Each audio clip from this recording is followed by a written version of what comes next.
आज के प्रसंग में श्री ब्रह्मा जी का चरित्र। बोलिए ब्रह्मदेव भगवान की जय। देखो, ब्रह्मा जी की उत्पत्ति वैसे सभी को ही जानते हैं। कहते हैं कि सृष्टि के आदि में, जब सृष्टि की रचना हुई, उसके पहले कोई नहीं था। केवल जल के अलावा कुछ नहीं था। और उस जल में भगवान शयन कर रहे थे शेषनाग के ऊपर। भगवान विष्णु, वो महाविष्णु वाले भगवान की बात, ये नहीं जो संसार का पालन सृजन का, ये वाली नहीं, महावैकुंठ वाले शयन कर रहे थे। उन्हीं की नाभि से एक प्रकाश युक्त कमल निकलता है, और उस कमल जब ऊपर आकर के वो खिल गया, बड़ा ही सुंदर था, देखने में अत्यंत ही सुंदर था। और उसी कमल के ऊपर ब्रह्मा जी प्रकट हो गए। अब ब्रह्मा जी प्रकट हो गए तो देखने लगे चारों तरफ। और जब चारों तरफ उन्होंने सिर घुमाया तो उनके चार मुख प्रकट हो गए। देखो, ये सबके नहीं होते, ये जो है भगवान कहलाते हैं ना। तो चार मुख प्रकट हो गए। उनने सोचा कि आखिर ये नाल के अंदर से मैं जो मैंने ऊपर प्रकट हुआ, तो ये नाल कहाँ है, इसकी जड़ क्या है। तो उसी नाल के छिद्र में घुस गए। अब कई सहस्त्र वर्षों तक उस नाल का पता लगाते रहे कि नाल कहाँ से आई, पर पता नहीं लगा पाए। कभी ऊपर आवे, कभी नीचे जाएं, कभी ऊपर आवे, सोच विचार करके थक गए। अब जब पता न लग पाया, तब निराश होकर के उस कमल के ऊपर आकर के बैठ गए और चिंता करने लगे कि आखिर मैं क्यों आया हूँ और मुझे किसने प्रकट किया है। माने ये पता ही नहीं। अरे भगवान की लीला कोई समझ सकता है? जब वही जनाना चाहते, जो जाने देव जनाई। जब अब वो सोचने लगे, उसी समय पर उन्हें एक आकाशवाणी सुनाई दी, और दो अक्षर ता और पा, माने तप। ये कहा नहीं कि तपस्या करो, केवल इतना ही तप। ये जब आकाशवाणी सुनाई पड़ी, तब ब्रह्मा जी ने तपस्या शुरू कर दी और बहुत दिनों तक तपस्या करते रहे। तपस्या के बल से जब उनका जो हृदय था, जब निश्चल हो गया, कृपा पात्र बन गया, तो उनके हृदय में वही शेष साई भगवान के दर्शन होने लगे।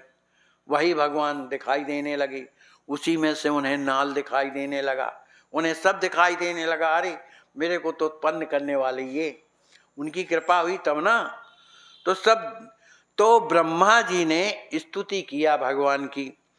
जब स्तुति उन्होंने किया तो भगवान प्रसन्न हो गए, और प्रसन्न होकर के भगवान ने उन्हें 4 श्लोकों में उपदेश किया, है ना। 4 श्लोकों में उपदेश किया। वही चतुर्श्लोकी भागवत कहलाती है। ये जो भागवत चल रही है वही है चतुर्श्लोकी भागवत। भगवान ने ब्रह्मा जी को और भी उपदेश दिया। कहने लगे, देखो ब्रह्मदेव, सृष्टि के पहले मैं ही हूँ। जब सृष्टि में किया तो मैं ही था, है ना। और सत असत या उसके परे उस भिन्न कुछ भी नहीं है। माने सब जगह मेरी ही स्थिति है, मेरी ही सत्ता है। सृष्टि ना रहने पर भी मैं हमेशा रहता हूँ, मेरा नाश नहीं होता है। ये उपदेश दे रहे हैं ब्रह्मा जी को भगवान। यह सब सृष्टि स्वरूप मैं ही करता हूँ, और जो कुछ इस सृष्टि स्थिति तथा प्रलय से बचता है वह मैं ही हूँ, माने मैं ही करता हूँ।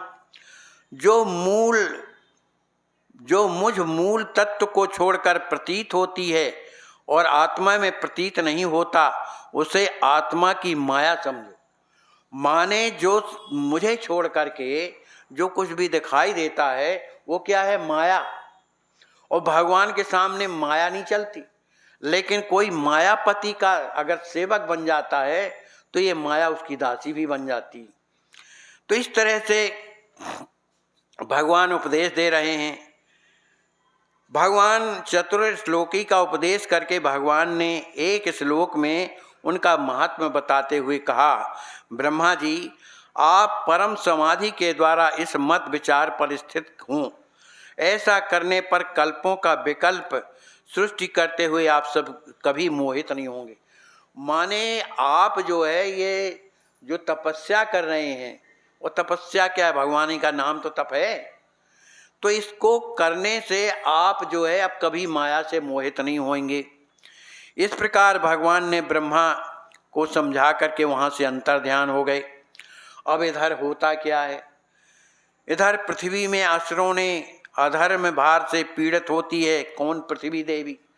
अब पृथ्वी जब दुखी होती है तब देवताओं के पास जाती है कि मेरे भार को हरण करो। देवता कहते हैं भाई हम क्या कर सकते हैं, हम तो कुछ नहीं कर सकते, क्योंकि ये जो भार तुम्हारे ऊपर है देव माने सबका, जो अधर्म कर रहे हैं राक्षस, तो इनको तो भगवान के अलावा कोई नहीं मार सकता है।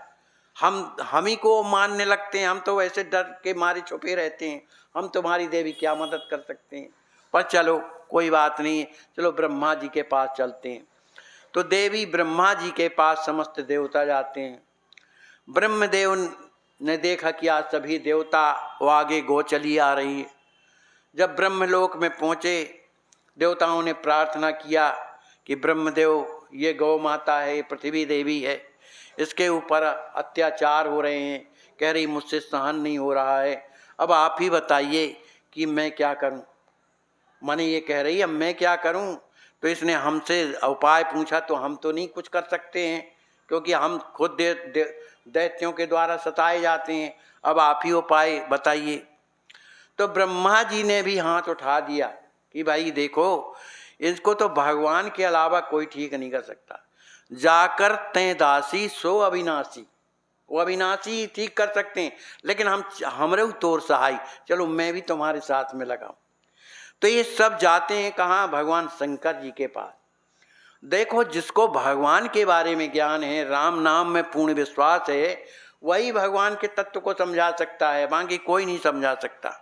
सभी दुखी देवता ब्रह्मदेव जी भी कहाँ जाते हैं? कैलाश पर्वत में। भगवान शंकर ने देखा कि सभी देवता ब्रह्मदेव भी आ रहे हैं, आगे आगे गाय आ रही है, बड़े प्रसन्न हुए। देवता आ रहे हैं पर ब्रह्मदेव आ रहे हैं, बड़े प्रसन्न हुए। सभी लोग जा कर के और ब्रह्मदेव का तो स्वागत किया, भगवान शंकर जी ने प्रणाम किया, बड़े हैं, बैठाया आसन में। ब्रह्मदेव ने कहा कि देखो ये गाय है, ये पृथ्वी है, इसके ऊपर भारी संकट पड़ा हुआ है, तो न इसकी मदद देवता लोग कर पाए और मैं भी नहीं अपने आप में समझ पा रहा हूँ, मैं क्या कर सकता हूँ। तो भगवान शंकर ने कहा कि देखो पृथ्वी का दर्द दुख तो राक्षसों का मारना और धर्म की स्थापना करना, ये तो भगवान का काम है, हम थोड़ी कर सकते हैं कुछ। कहा तो भगवान हैं कहाँ, उनसे कहाँ पूछा जाए, कहाँ चला जाए उनसे। तो भगवान शंकर चूंकि भगवान के नाम जापक हैं और तुम त्रिभुवन गुरु वेद बखाना त्रिभुवन गुरु हैं, उन्होंने कहा देखो भाई ऐसा कौन स्थान नहीं है जहाँ भगवान न हो। अग जग में सब रहित बैरागी, लेकिन जहाँ तक मेरा मानना है कि प्रेम से प्रभु प्रगटे जिम आगी। देश काल चहु विदता हूँ माही, कहाउ तो कहाँ जहाँ प्रभु नाही। हरि व्यापक सर्वत्र समाना, प्रेम ते हो प्रगट में जाना, प्रेम से हो प्रगट में जाना। मैं इतना जरूर जानता हूँ कि वो परमात्मा जो चराचर में व्याप्त है, सबके हृदय में निवास करता है, तो उसको अगर प्रकट करना है तो उसका केवल एक ही उपाय है कि प्रेम से वो प्रकट होते हैं। तो आप हम लोग सब हृदय प्रेम से उनकी स्तुति करें, वो कृपा करके निश्चित रूप से वो हमें कुछ ना कुछ उपाय बताएंगे। सभी देवता सभी हाथ जोड़ करके जय जय सुरनायक जब विनती किया तो भगवान प्रसन्न हो गए। तो उन्होंने ऊपरी से आकाशवाणी किया कि निर्भय हो देव समुदाय, है ना, और हरियों सकल भूम गरुआई। मैं भूम की जो पीड़ा है उसका हरण कर लूँगा, आप लोग निश्चिंत हो करके चले जाओ। तब सभी लोग चले आए और देवी को ब्रह्मा जी ने कहा देवी अब कुछ दिन तो इंतजार करना पड़ेगा। तो पृथ्वी बेचारी, आखिर भगवान ने जो है अनुशासन दिया है। इस तरह से ब्रह्मा जी ने जहाँ जहाँ भी जो कुछ भी विपत्ति आई है, तो ब्रह्मा जी ही, चाहे वो दैत्यों की विपत्ति हो, चाहे देवताओं की विपत्ति हो, चाहे कोई भी, सबका निराकरण ब्रह्मा ही करते हैं। भले कुछ भी हो, भगवान को इशारा करके बताएं, पर निराकरण कौन करते हैं? ब्रह्मा जी। बड़े बड़े राक्षस क्या नाम से तपस्या करते हैं, ब्रह्मा जी प्रकट होते, उन्हीं को बुलाते हैं, क्योंकि वो जानते हैं यही सब ठीक कर सकते हैं, कोई नहीं कर सकते। और देवता लोग भगवान को क्यों नहीं मानते कि भैया हम तो अधर्म वैसे करते हैं, वो अवतार लेंगे तो हमको पहले ही मार डालेंगे, तो हम कहाँ वरदान मांगेंगे। इसलिए ब्रह्मा जी को बीच में कर मांगते हैं कि भैया आप ही वरदान दो हमको। इस तरह से ब्रह्मा का चरित्र जो है हमेशा लोगों के कल्याण के लिए है। ब्रह्मा जी एक बहुत अच्छी बात कहते हैं देखो मेरा जो जीवन है, अंतिम बात है, इतनी अच्छी बात है जो हमारे काम की बात है।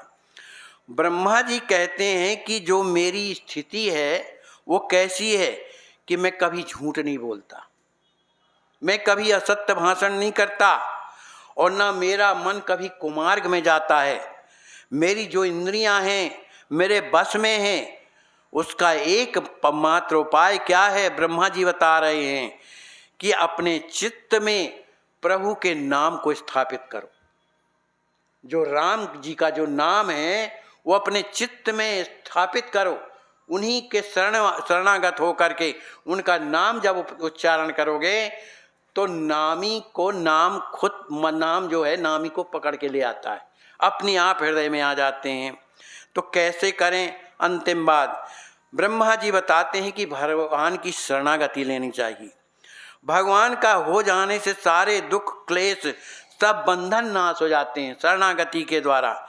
इस पर ब्रह्मा जी भगवान की स्तुति करते हुए कहते हैं कि जब तक मनुष्य आपके अभयप्रद चरण कमलों का आश्रय नहीं लेता तभी तक उसे धन घर बंधुओं के कारण प्राप्त होने वाले भय शोक दीन अत्यंत लोभ आदि सताते रहते।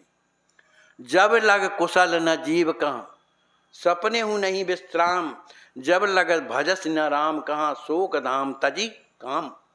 जब तक हम भगवान का भजन नहीं करेंगे, कितने बड़े बुद्धिमान क्यों न रहे आओ, आपके जीवन से ये त्रिताप जा ही नहीं सकता है।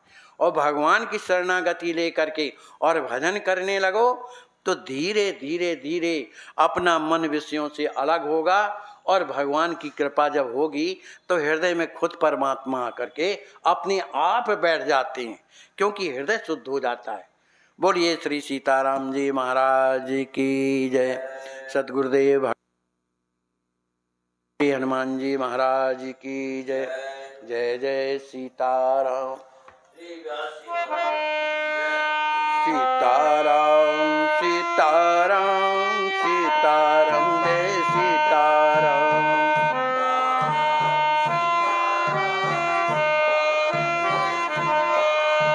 सीताराम सीताराम सीताराम जय सीताराम। सीताराम सीताराम सीताराम जय सीताराम।